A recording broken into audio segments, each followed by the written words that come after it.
If your home increased in value last year, you probably felt richer.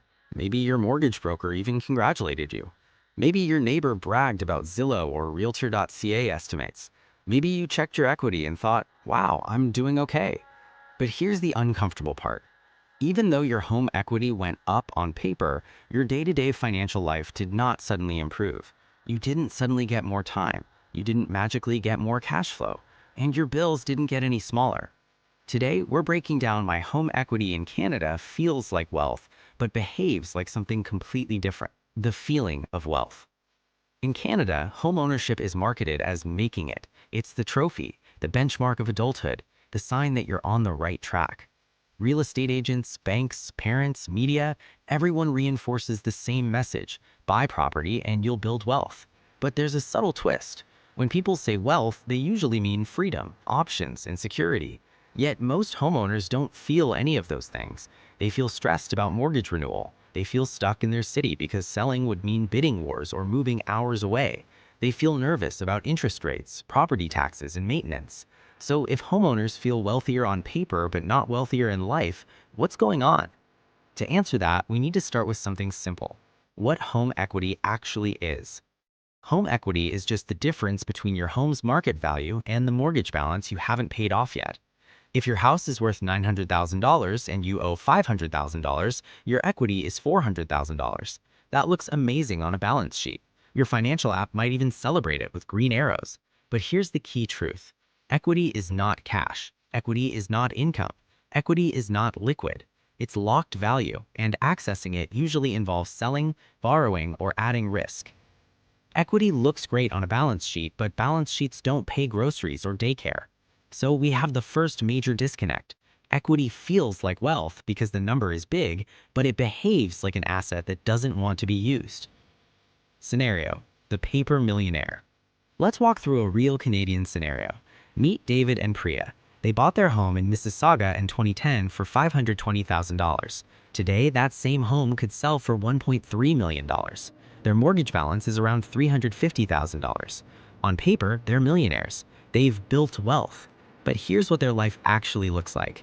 Both work full-time, mortgage renewal coming up at higher rates, kids in sports and extracurriculars, car payments, groceries up 20 to 30%, no major cash savings, no passive income, no liquidity.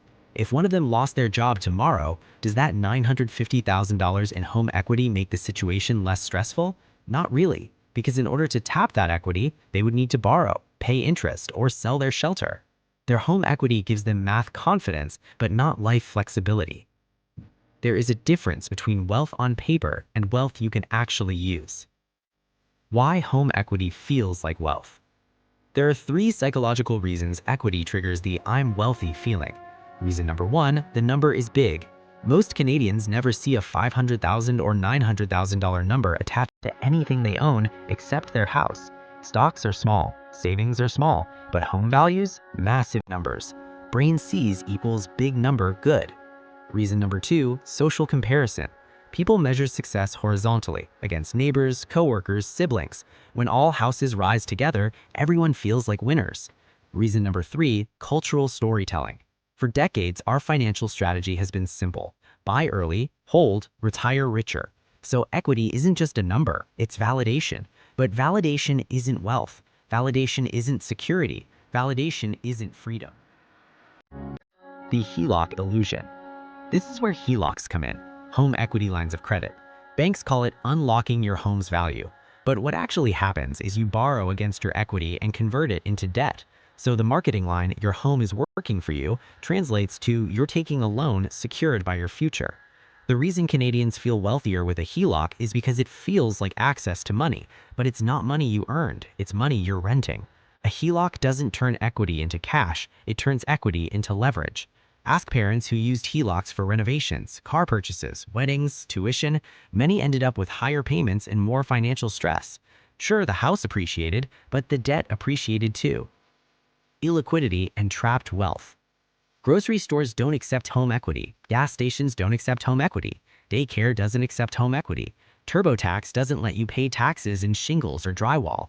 If you want to actually use home equity, you have three options.